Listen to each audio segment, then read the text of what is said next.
A Guerra do Paraguai foi causada pelo imperialismo britânico?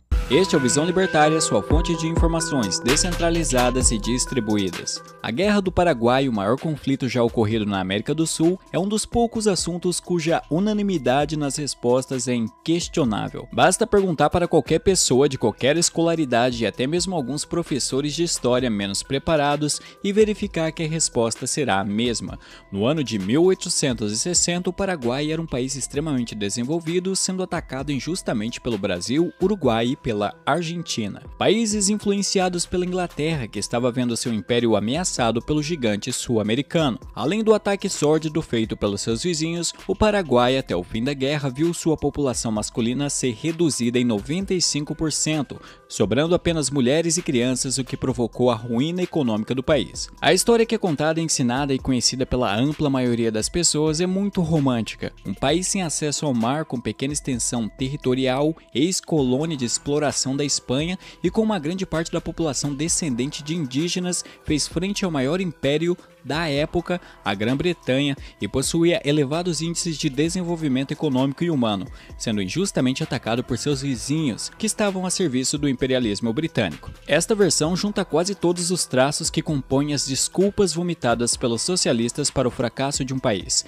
elites a serviço do capital estrangeiro, potências exploradoras e colonizadoras e um líder que estava libertando a população. Em resumo, uma terceirização da culpa do atraso. Com o Paraguai não foi diferente, mas um acontecimento considerado causador disso foi a Guerra do Paraguai, ocorrida entre 1864 e 1870. Ocorre que essa versão em que o Paraguai é a vítima começou a ser disseminada a partir da década de 70, quando o historiador argentino Leon Pommer escreveu o livro Guerra do Paraguai, Grande Negócio. A versão brasileira da mentira foi feita em 1979 com o livro Guerra do Paraguai, Genocídio Americano, escrito pelo jornalista Júlio José Chiavinato. Seguindo o roteiro, os escritores apontaram o Brasil e a Argentina como países influenciados pela Inglaterra. Solano Lopes, um então ditador paraguaio, como o mocinho da história, aquele que queria e estava melhorando a vida de seu povo, e que o fracasso econômico paraguaio no pós-guerra foi causado pelas consequências do conflito. Os livros vieram em uma boa hora para a esquerda brasileira, que lutava contra a ditadura militar instaurada no Brasil em 1964.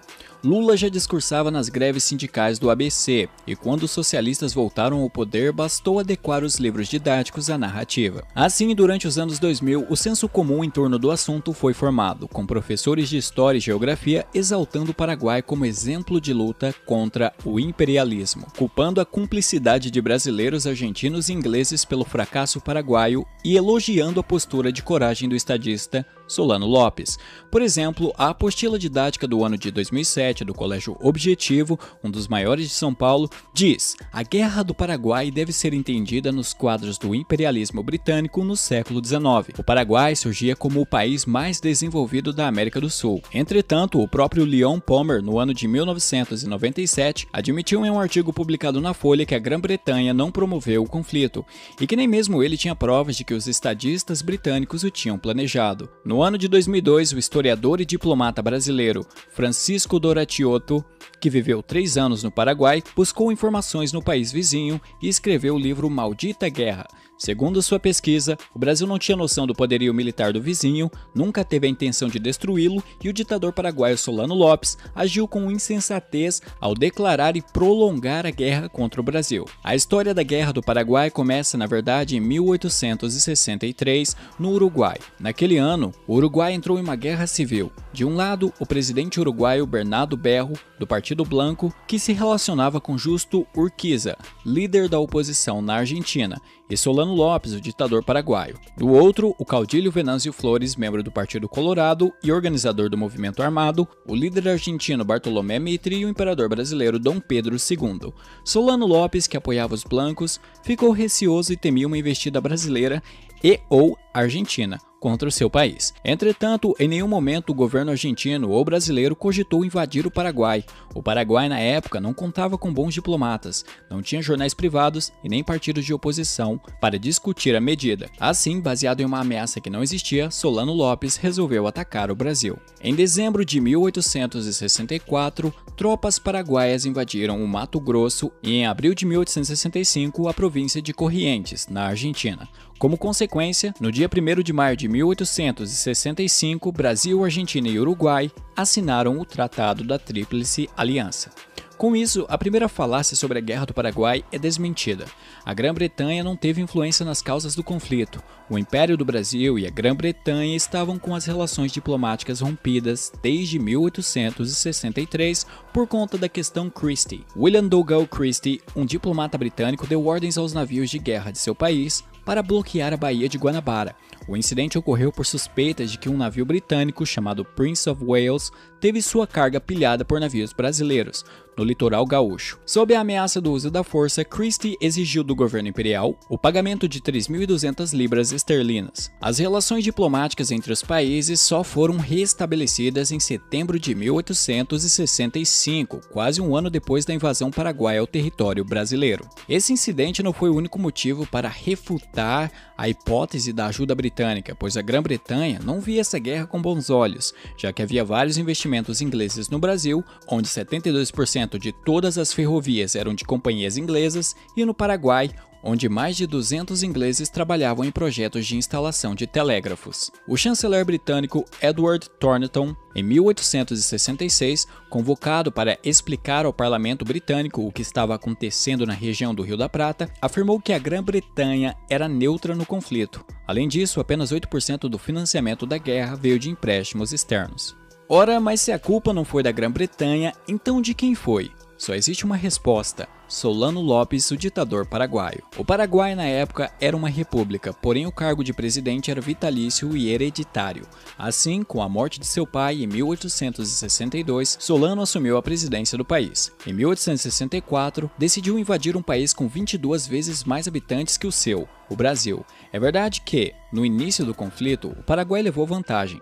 O país contava com um exército de 77 mil homens contra 18 mil militares brasileiros. Assim, quando os soldados paraguaios invadiram o Mato Grosso, as vitórias foram fáceis, já que havia pouco mais de 875 militares brasileiros guardando toda a área. A reação brasileira demorou 5 meses para ocorrer. Isso porque era muito difícil encontrar pessoas dispostas a servir. Os quartéis e o exército em si eram considerados locais destinados a miseráveis que não tinham alternativas. Foi necessário, durante o conflito, reformar o quadro militar brasileiro, aumentar salários e dar mais incentivos àqueles que iam à guerra. Após a organização brasileira e as constantes derrotas, estava claro que o Paraguai seria derrotado. Apenas um ano depois do início da guerra, já haviam 50 mil baixas no lado paraguaio, número que inclui mortos, doentes, prisioneiros, desaparecidos e feridos, contra 20 mil brasileiros e argentinos.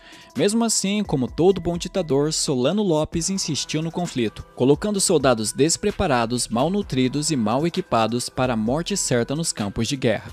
O que seria da população paraguaia se não fosse a benevolência de Solano, não é mesmo? Ao final do conflito, Solano foi capturado por tropas aliadas durante a Batalha do Cerro Corá, em 1870. O que chama a atenção foi a facilidade de distinguir Solano dos outros combatentes paraguaios, pois ele era o único gordo que restava no país. O Paraguai, ao contrário do que é ensinado nas escolas e nos livros didáticos, não era um país desenvolvido nos anos 1860. Toda a economia paraguaia se resumia à exportação de erva mate, tabaco e madeira. Quase todas as terras, 90%, pertenciam à família de Solano Lopes e apenas os amigos do presidente poderiam entrar no ramo da erva mate, um claro exemplo de como quem comanda o Estado não pensa no povo, mas sim em benefícios pessoais. Portanto, o Paraguai era um país rural, burocrático, atrasado e que servia aos interesses da família que estava no poder. Nem mesmo tinha um jornal privado, apenas o jornal estatal.